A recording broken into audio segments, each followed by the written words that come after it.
ఓం నమో భగవతే వాసుదేవాయ. ఓం నమో భగవతే వాసుదేవాయ. నారాయణం నమస్కృత్యం నరం చైవ నరోత్తమం దేవీం సరస్వతిం వ్యాసం తతో జయముదీరయే.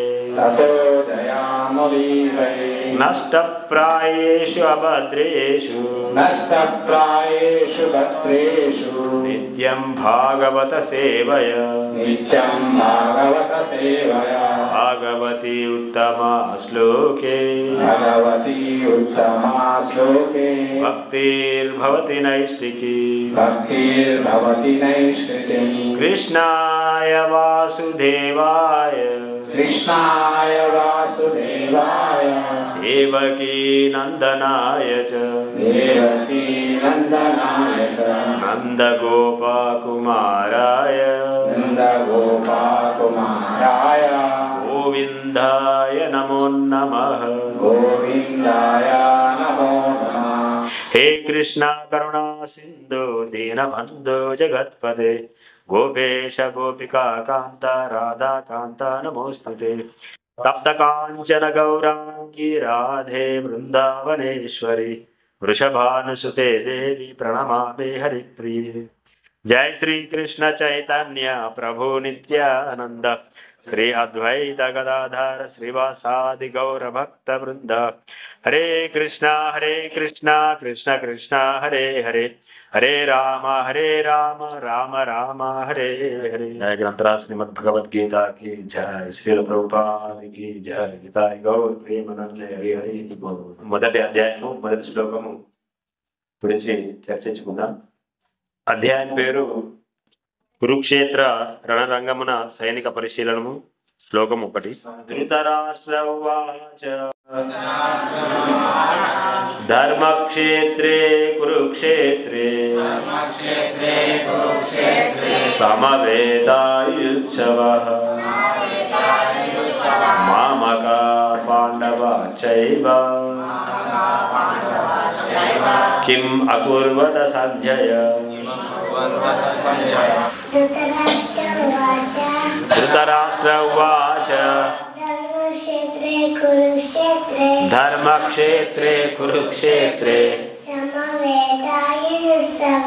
సమవేతాయుత్సవః మామకా పాండవా చైవ కిం అకుర్వత సంజయ. ధృతరాష్ట్ర ఉవాచ ధర్మక్షేత్రే కురుక్షేత్రే సమవేతాయుత్సవః మామకా పాండవా చైవ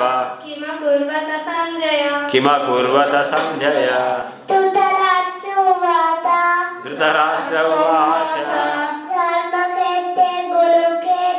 ధర్మక్షేత్రే కురుక్షేత్రే సమవేతాయుత్సవః మామకా పాండవా చైవ కిం అకుర్వత సంజయ. ధృతరాష్ట్ర ఉవాచ ధృతరాష్ట్రుడు పలికెను. ధర్మక్షేత్రే ధర్మభూమి తీర్థస్థలిలో కురుక్షేత్రే కురుక్షేత్రమను పేరు గల ప్రదేశంలో సమవేత సమకూడిన ఈయుత్సవ యుద్ధము చేయదలచి మామక నా పక్షము వారు పుత్రులు పాండవ పాండురాజు పుత్రులు చ మరియు ఏవా నిశ్చయముగా కిం ఏమి అకుర్వత చేసిరి సంజయ ఓ సంజయ. ధృతరాష్ట్రుడు పలికెను, ఓ సంజయ, నా పుత్రులు పాండురాజు పుత్రులు యుద్ధము చేయదలిచిన వారై ధర్మక్షేత్రమైన కురుక్షేత్రములో సమకూడిన పిమ్మట ఏమి చేసిరి. భాష్యం. భగవద్గీత అనేది విస్తారముగా పఠించబడు ఆస్తిక విజ్ఞాన శాస్త్రం. అది గీతా మహాత్మ్యములో సంగ్రహముగా చెప్పబడెను. భగవత్ భగవత్ శాస్త్రము ఎవరైనాను భగవద్గీతను కృష్ణ భక్తుని సహాయముతో పరిశీలనాత్మకముగా పఠించి ఎట్టి సొంత వ్యాఖ్యానాలను చేయకుండా అవగాహన చేసుకొనుటకు ప్రయత్నించవలెనని అందులో తెలుపబడెను. అర్జునుడు గీతను భగవాను నుండి ప్రత్యక్షముగా శ్రవణము చేసి అందులోని బోధనలను అవగాహన చేసుకొనెను. ఈ విధముగా ఎవరైనాను స్పష్టముగా అవగాహన చేసుకొనగలరనుటకు భగవద్గీతలోనే ఉదాహరణ లభించును.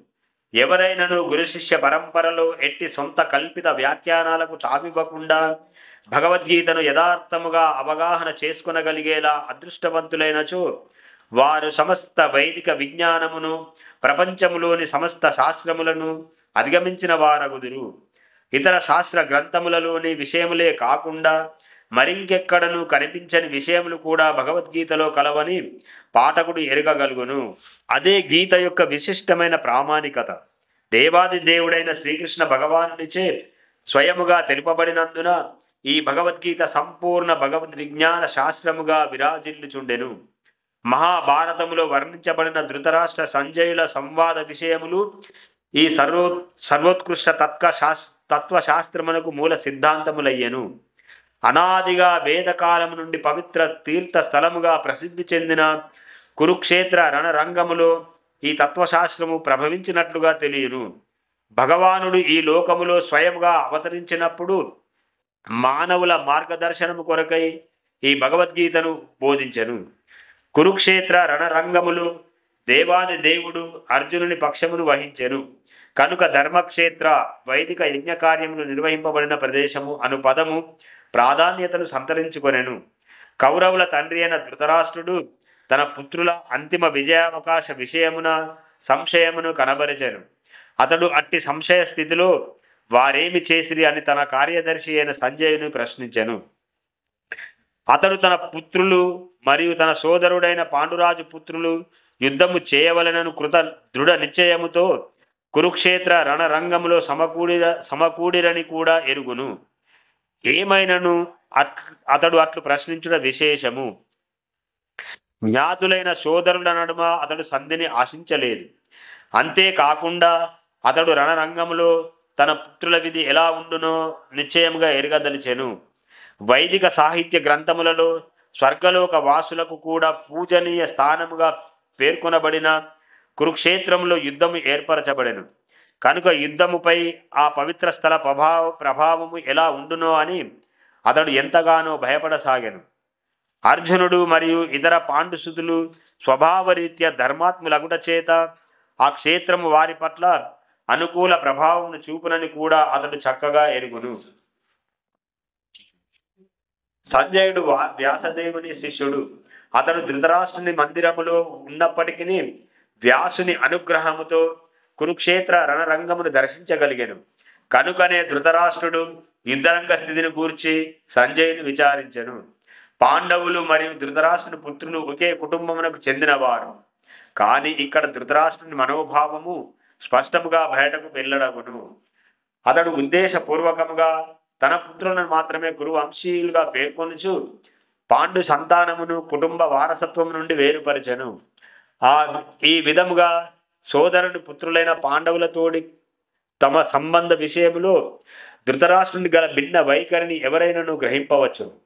పంట పొలముల నుండి అవసరం లేని కలుపు మొక్కలు వేరి పారవేయబడినట్లుగా ధర్మపిత అయిన శ్రీకృష్ణ భగవానుడు ప్రత్యక్షముగా నిలిచి ఉండుట చేత ధర్మక్షేత్రమైన కురుక్షేత్రము నుండి కలుపు మొక్కల వంటి దుర్యోధనాది ధృతరాష్ట్రుని పుత్రులు నిర్మూలించబడుదరని, యుధిష్ఠరుని అధ్యక్షతన పరమ ధార్మికులైన పాండవులు భగవానుని చేత ప్రతిష్ఠించబడుదురని ఈ విధముగా ఆరంభం నుండే చెప్పుకోబడెను.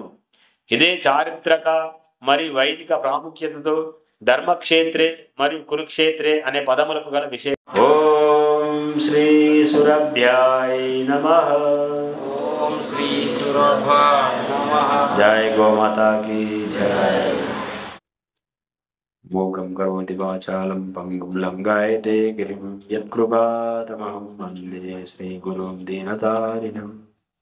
యత్కృపాతమహం వందే శ్రీగురుం దీనతారిణం పరమానందమాధవం శ్రీచైతన్యేశ్వరం.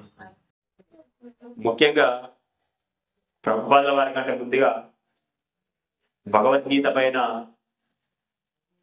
శ్రీల విశ్వనాథ్ చక్రవర్తి ఠాకూర్ల వారు, అలాగే బలదేవ విద్యాభూషణ్ల వారు తమ యొక్క వ్యాఖ్యానాన్ని రాశారన్నమాట. అయితే మనం ఇక్కడ శ్రీల విశ్వనాథ్ చక్రవర్తి ఠాకూర్ల వారి వ్యాఖ్యానం నుంచి కొంచెం చర్చించుకున్న తర్వాత శ్లోకాన్ని, అయితే శ్రీల విశ్వనాథ్ చక్రవర్తి ఠాకూర్ల వారి వ్యాఖ్యాన ఆధారంగా భగవద్గీతను 3 కాండాలుగా విభజించారన్నమాట. ఎన్ని కాండాలు? 3 భాగాలు, భాగాలు విభజించారు. 1 నుంచి 6వ శ్లోకం వరకు నిష్కామ కర్మయోగము. ఏంటది? నిష్కామ కర్మయోగము. 7 నుంచి 12 వరకు భక్తి యోగము. 13 నుంచి 18 వరకు జ్ఞానయోగం. అయితే నిష్కామ కర్మయోగాన్ని ముందు పెట్టి చివరిలో జ్ఞానయోగాన్ని పెట్టి మధ్యలోనే భక్తి యోగాన్ని ఎందుకు పెట్టారు విశ్వనాథ చక్రవర్తి ఠాకూర్ల వారు? ముందైనా భక్తి యోగం అంటే మనం ఆచరించేది కదా, ముందైనా పెట్టచ్చు, లేదంటే చివరిలో అయినా పెట్టచ్చు. కానీ భక్తి యోగము చాలా విశిష్టమైనది, మరియు రహస్యమైనది, పవిత్రమైనది. అందుకే ఇప్పుడు మనము ఒక రహస్యమైన వస్తువుని జాగ్రత్తగా దాస్తాం కదా. అందుకే శ్రీ విశ్వనాథ చక్రవర్తి ఠాకూర్ల వారు ఈ 2 యోగాల మధ్యన దాన్ని భద్రంగా దాచిపెట్టారన్నమాట. అయితే ఈ నిష్కామ కర్మయోగము ఆచరిస్తే మనకేమొస్తుంది? మన అంతఃకరణ శుద్ధి జరిగి నేను ఈ శరీరం కాదు, నేను ఆత్మ, భగవంతుని యొక్క అంశ స్వరూపాన్ని తెలుసుకొని వాళ్ళు ఇంకా దాంట్లో తీవ్రంగా కృషి చేస్తూ ముందుకెళ్తూ ఏమవుతారు? వాళ్ళు బ్రహ్మజ్యోతిలో లీనమవుతారు. మరి ఆ బ్రహ్మజ్యోతిలో లీనం కావడానికి కూడా నిష్కామ కర్మయోగము ఆచరించడానికి అది అందరికీ సాధ్యపడుతుంది కూడా. దానికి కూడా చాలా శ్రమ అవసరం. కానీ దాని యొక్క నిష్కామ కర్మయోగము దాని ఫలితాన్ని స్వతహాగా అది ఇవ్వలేదు. దాని ఫలితాన్ని అది ఇవ్వాలంటే ఇంకొకరు దానికి సహాయంగా ఉండాలి. ఎవరు వాళ్ళు? భక్తి యోగం. భక్తి సహాయం లేకుండా నిష్కామ కర్మయోగము దాని ఫలితాన్ని ఇవ్వలేదన్నమాట స్వతహాగా. అట్లా నిష్కామ కర్మయోగులు నిష్కామ కర్మయోగాన్ని ఆచరిస్తూ దానికి సహాయంగా భక్తిని తీసుకుంటారు అన్నమాట. దాంట్లో సిద్ధిని పొందడానికి పొంది వారు ఏం చేస్తారు? ప్రత్యేకంగా ఒక దారిలో వెళ్ళి బ్రహ్మజ్యోతిలో లీనమవుతారు. అట్లా మరి జ్ఞానయోగులు కూడా జ్ఞానయోగాన్ని ఆచరిస్తూ వారు నిష్కామ కర్మయోగుల ఉన్నతమైన వాళ్ళపైన ఉన్నతమైన స్థితిలోకి వెళ్తారనమాట. వారు ఇంకా ఇవన్నీ ఈ భౌతిక కార్యాలు అవి నన్ను ఉద్ధరించవు, అవి నాకు సహాయపడవు, నాకు ఏ రకంగానూ ఉపయోగపడవనే ఉద్దేశంతో వాళ్ళు ఇంకా తీవ్రంగా శ్రమిస్తూ వాళ్ళు ఎక్కడికి వెళ్తారు?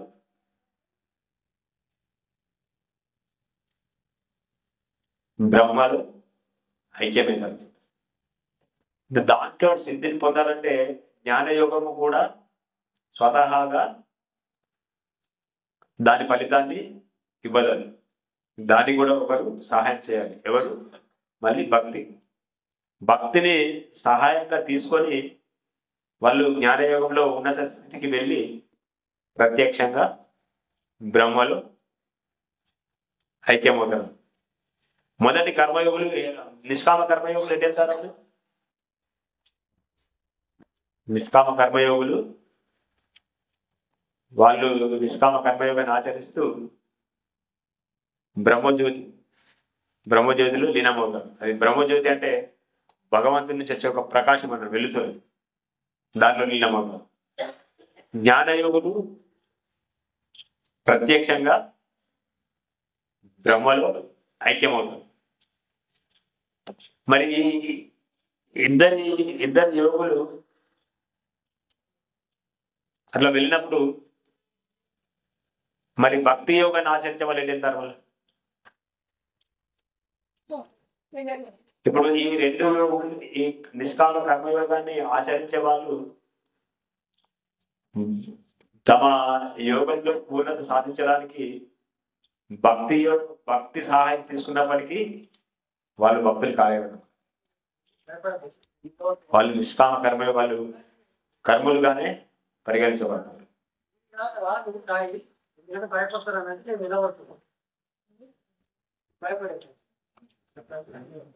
అయితే ఇంకా జ్ఞానయోగులు కూడా వాళ్ళు వారికంటే నిష్కామ కర్మయోగుల కంటే ఉన్నత స్థితిలోకి వెళ్ళిన వారు కూడా భక్తులు కాలేరు. వాళ్ళు జ్ఞానం వరకే ఉండిపోతారు. మరి ఇద్దరికంటే భక్తిని ఆచరించే వాళ్ళ పరిస్థితి ఏంటి? వాళ్ళు ఎక్కడికి వెళ్తారు? భక్తిని ఆచరించే వాళ్ళు ప్రత్యక్షంగా భగవానునితో విడిపడినటువంటి మన సంబంధాన్ని తిరిగి కలుపుకొని ఎటెళ్తారు భక్తులు? భక్తి యోగాన్ని ఆచరించేవారు భగవంతుని యొక్క ప్రేమను పొందుతూ గోలోక బృందావనం అంటే మన స్వధామం భగవంతుని యొక్క ధామానికి వెళ్తారన్నమాట. భగవంతుని యొక్క కృపకి పాత్రమే. మరి అలా వెళ్ళాలంటే దానికి మనం ఏం చేయాలి?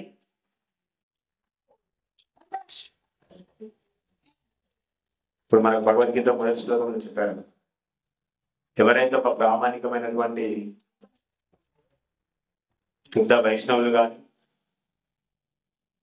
గురువు కానీ, సాధువు కానీ, శాస్త్రం కానీ, వాటి ద్వారా మనము భగవంతుని యొక్క పూర్తి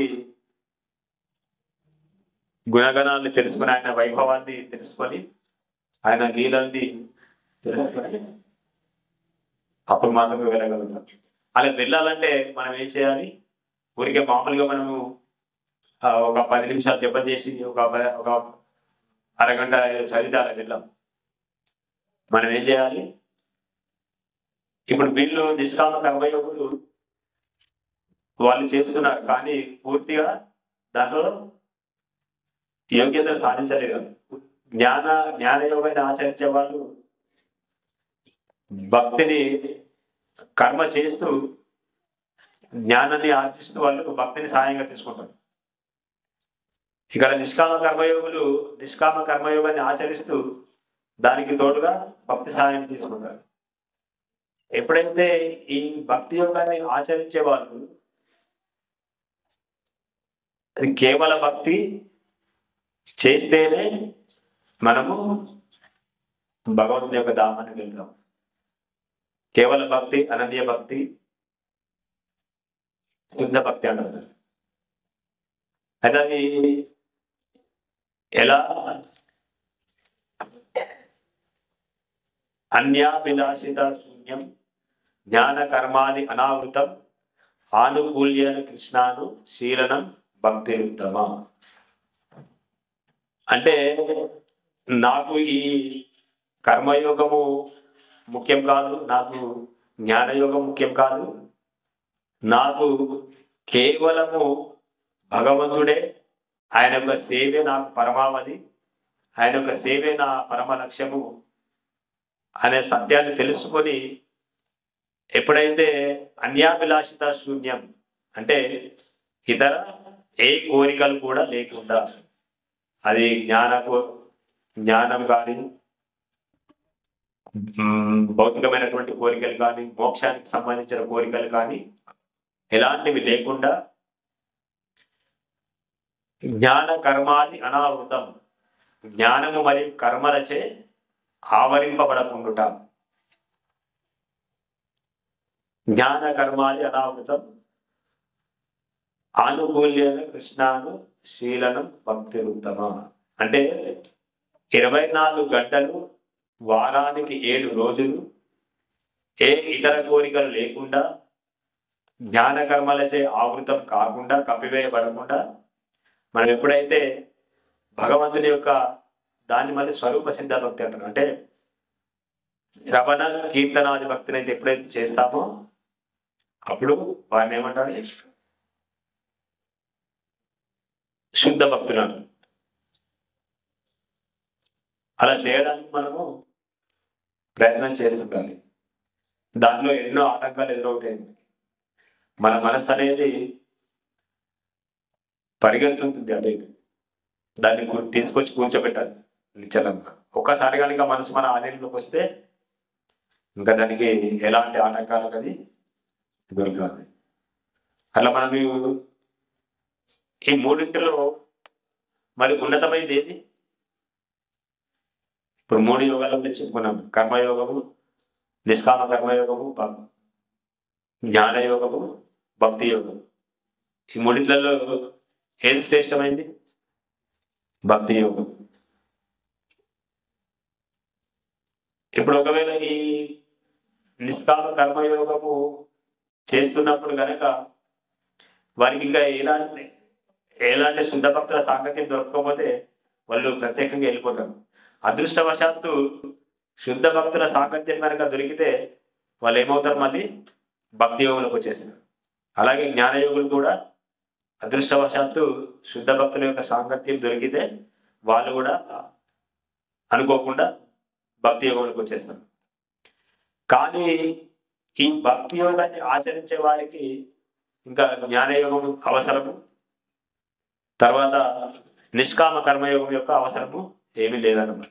ఇది ప్రత్యక్షంగా భగవంతుడి నుంచి వచ్చింది కాబట్టి దీనికి ఎలాంటి ఇతర యోగాల యొక్క అవసరము అనేది ఉండదు.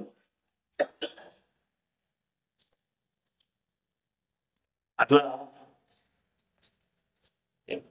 దీంట్లో మనం పరిపూర్ణత సాధించాలంటే మనము పెద్దగా శ్రమించాల్సిన అవసరం లేదు. 24 గంటలు అలా చేయగలిగితే ఆ స్థాయికి వచ్చే వరకు మనము శ్రమ చేయాల్సి ఉంటుంది, సమయాన్ని కేటాయించాలి భగవంతుడి కోసం. ఇంకా దీంట్లో ఎలా వర్ణిస్తారంటే, నాకు ఎలాంటి విపత్కరమైన పరిస్థితులు ఎదురవ్వని, కష్టము రాని, నష్టము రాని, సుఖము రాని, దుఃఖము రాని, నా కుటుంబము వెళ్ళిపోని, సంసారం వెళ్ళిపోని, వీటితో నాకు ఎలాంటి సంబంధం లేదు అనే స్థాయికి వెళ్ళాలంటారు. అది కొంచెం కష్టమే, కానీ అసాధ్యమనేది కాదు.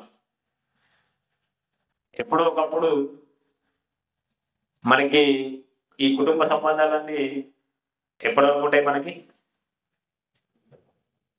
మన ఈ శరీరం ఉన్నంత వరకు. కానీ శరీరం వదిలేసిన తర్వాత ఎటు వెళ్తాం మనం? ఈ శరీరం ఉన్నంత వరకు మనము ఎలాంటి కార్యాలు చేస్తామో, శరీరం వదిలేసేటప్పుడు ఎలాంటి భావంతో శరీరాన్ని వదిలేస్తామో తిరిగి అదే శరీరాన్ని మనం పొందుతాము. ఎం వాకు స్మరణ భావం త్యజత్యంతే కలేవరం తం తమైవైతి కౌంతేయ సదా తద్భావ భావిత. అట్లా మరి మనము అంత్యకాలంలో భగవంతుని స్మరించాలంటే ఏం చేయాలి? స్మరిస్తాం ఆ భగవంతుని అంతేగా ప్రాణం వెళ్ళేటప్పుడు. ఏం చేయాలి? మరి దాన్ని మనం అభ్యాసం చేయాలి. ఇప్పుడు ఒక అబ్బాయి 10వ తరగతిలో జాయిన్ అయ్యాడు.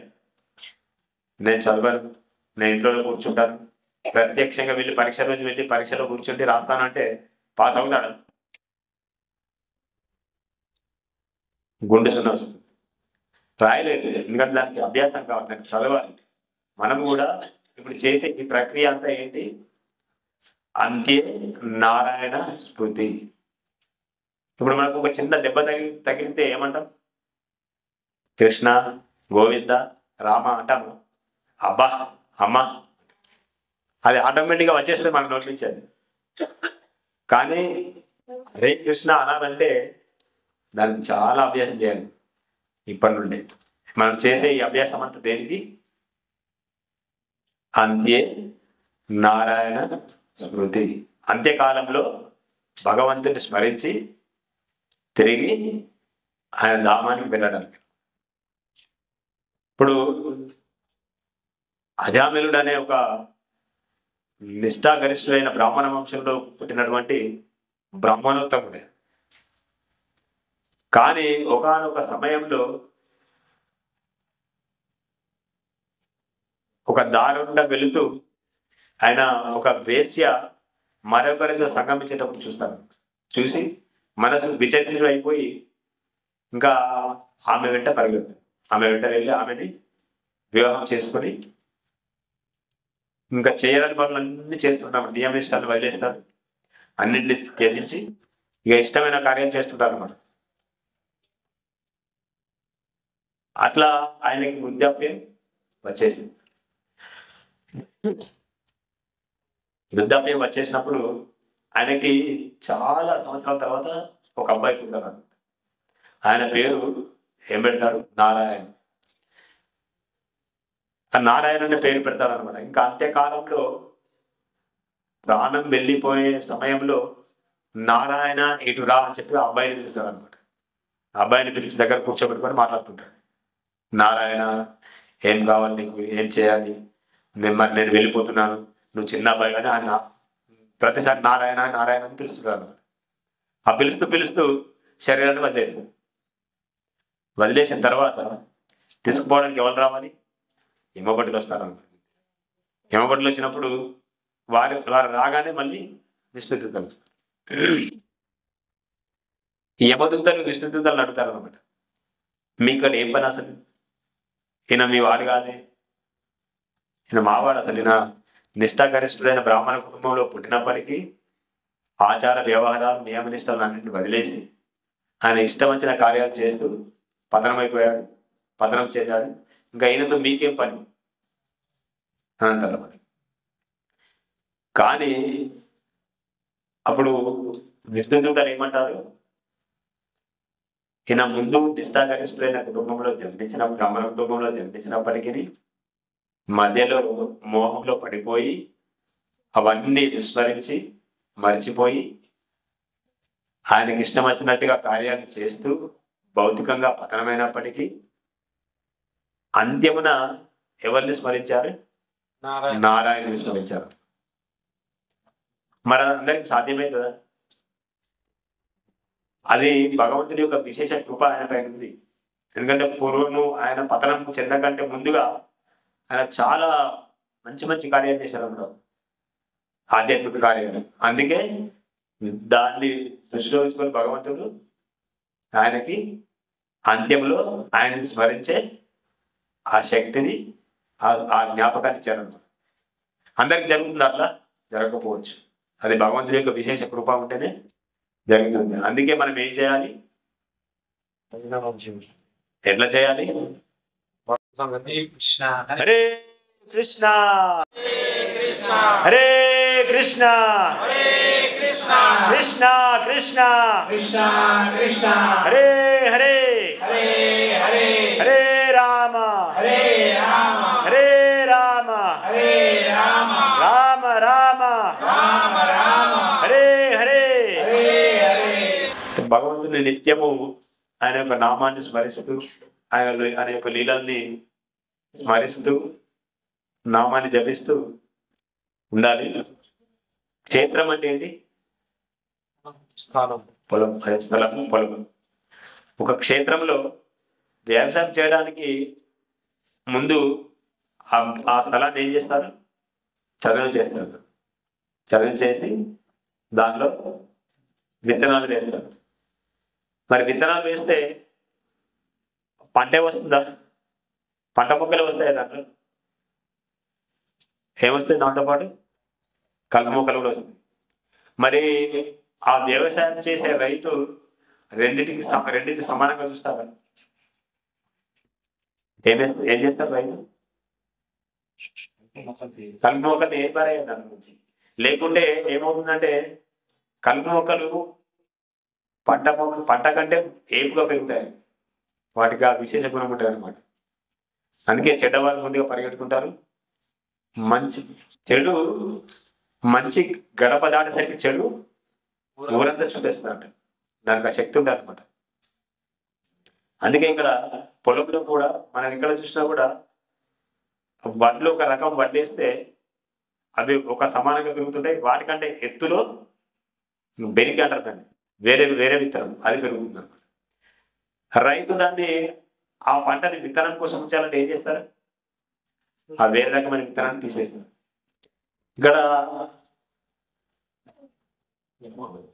ఇక్కడ కూడా ఏం చేయాలి? కలుపు మొక్కల్ని ఏరివేయాలి.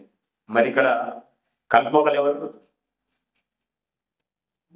ఈ శ్లోకం ఆధారంగా కలుపు మొక్కలు ఎవరిని కలుపు మొక్కలుగా వర్ణించారు? ఇక్కడ కౌరవులు. పంట పాండవులు. మరి పంటను సంరక్షించే రైతు పాత్ర ఎవరు పోషిస్తున్నారు ఇక్కడ? శ్రీకృష్ణ భగవాన్.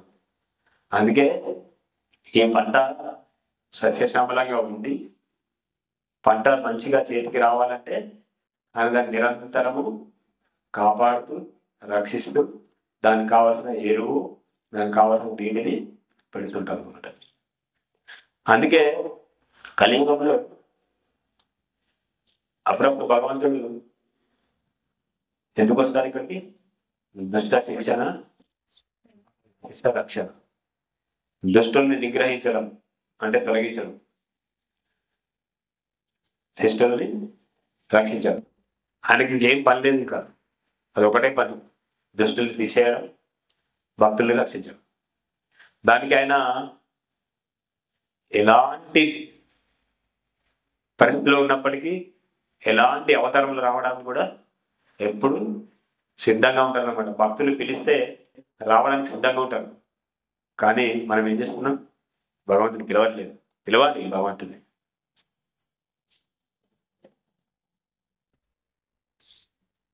అట్లా ఇప్పుడు ప్రహ్లాద్ మహారాజ్ ఉదాహరణ తీసుకుంటే, ఇప్పుడు ఇక్కడ ఆయన ఎక్కడి నుంచి ఉద్భవించారు? నరసింహస్వామి స్తంభంలో నుంచి. ఆయన రాజభవనంలో ఎన్ని స్తంభాలు ఉంటాయి ఊహించగలం మనం? ఊహించలేము. కానీ ప్రహ్లాదుని అడుగుతారనమాట, ఎక్కడున్నాడు నీ భగవంతుడు? ఒక పాట వేస్తారు, ఎందుకు గలడు అందులేడం సందేహం వలదు, ఎందెందు వెతికిన అందందే గలడు చక్కెరి అని ఒక పద్యం ద్వారా చెప్తారు అనమాట. మరి అన్ని స్తంభాలలో హిరణ్యకశిపుడు ఇప్పుడు మురళీప్రభు కూర్చున్న స్తంభాన్ని బద్దలు కొడతాడా? వాడు మూర్ఖుడు, రాక్షసరాజు. ఏ స్తంభాన్ని బద్దలు కొడతాడో తెలియదు. అందుకే భగవంతుడు ఏం చేస్తాడనమాట, అక్కడ ప్రతి ఎన్ని స్తంభాలు అయితే ఉన్నాయో అన్ని స్తంభాలలో ఉంటాడనమాట భగవంతుడు. ఒక స్తంభాన్ని బద్దలు కొట్టగానే ఎవరు వస్తారు అక్కడ? నరసింహస్వామి. ఆ రూపం ఎలా ఉంటుంది మనం ఊహించలేము. అటు నరుడు కాదు, ఇటు నారాయణుడు కాదు, అటు మనిషి కాదు, ఇటు జంతువు కాదు. అలాంటి రూపంలో, వికృతమైన రూపంలో వస్తారనమాట. అయితే ఆ వికృత రూపం ఎవరికి? అభక్తులకి, రాక్షసులకి. కానీ ఆ రూపాన్ని చూసి అందరు విస్మయం చెందినా కూడా ఒక్కరు భయపడలేదు. ఎవరు? ప్రహ్లాద్. ఎందుకు? ఆయన నరసింహస్వామి రావడానికి కారణం ఎవరు? ప్రహ్లాదు. 24 గంటలు లక్ష్మీదేవి నరసింహస్వామితో ఉంటూ కూడా ఆ రూపాన్ని చూసి లక్ష్మీదేవి కూడా భయపడుతున్నారు. దగ్గరికి వెళ్ళడానికి ముక్కోడి దేవతలు ఎవ్వరు కూడా వణికిపోతారు అన్నమాట. అప్పుడు అందరు కలిసి మీరెళ్ళండి ఎవ్వరితో కూడా కాదనమాట. అందరు కలిసి ప్రహ్లాద్ ప్రార్థిస్తారు. ప్రహ్లాద, స్వామివారు స్వయంగా నీ కోసం అలా అవతరించారు, ఇంకా ఆయనని శాంతింపజేయాలంటే నీ వల్ల తప్ప ఇంకెవరి వల్ల కూడా కాదన్నారు. అట్లా వెళ్ళి ప్రహ్లాదు ప్రార్థించగానే స్వామి శాంత స్వరూపుడైతాడు. మరి ఆయన భగవంతుడు అనుకున్నాడా, నేను ఈ రూపంలో కనుక వెళ్తే నన్ను అందరూ అసహించుకుంటారు, నన్ను చూసి భయపడతారు, పారిపోతారు, ఏమైనా జరగని. కానీ ఆయన ప్రథమ కర్తవ్యం ఏంటి? భక్తుల్ని రక్షించడం. భక్తిలో భగవంతుడి ద్వారా సర్టిఫికెట్ పొందిన వారు ఎవరైనా ఉన్నారంటే ఒకే ఉన్నారు. ఎవరు? ప్రహ్లాద్. ఉన్నతమైన భక్తి అనమాట. ఆయన భగవంతుని కోరుతాడనమాట. నాకు నేను వచ్చేస్తాను నీతో అంటే, కాదు నీ అవసరం ఇక్కడ ఉంది, నువ్వు చాలా వేల కొద్ది సంవత్సరాలు ఇక్కడ ఎంత పరిపాలించాలని చెప్పి భగవంతుడు ఇక్కడే ఉంచుతాడు. అట్లా భక్తిలో పరిణితి చెందిన కోవలో ప్రథముడు అంటే ప్రహ్లాద్ మహారాజు మనం ఉదాహరణ చెప్పుకోవచ్చు. మరి ప్రహ్లాద్ వయసు ఎంత? అప్పుడు ఎంత ప్రహ్లాద్? 5 సంవత్సరాలు. మరి ఆయనకి భక్తి మార్గం సజావుగా సాగిందా? హిరణ్యకశిపుడు ఎన్నో ప్రయత్నం చేశాడు ఆయన చంపడానికి, కానీ ఆయన ప్రయత్నాన్ని వదలలేదు. అట్లా ఇప్పుడు మరి ఆ 5 సంవత్సరాల వయసులో మన పిల్లలకి మనం ఏం చెప్తున్నాం? మనం ప్రతి ఒక్కరిని ప్రహ్లాదుని ఉదాహరణ తీసుకోవాలి. కౌమారం ఆచరితే ప్రజ్ఞ. ఎప్పుడైతే చిన్న వయసు నుంచి మనం వాళ్ళకి అలా నేర్పుతుంటామో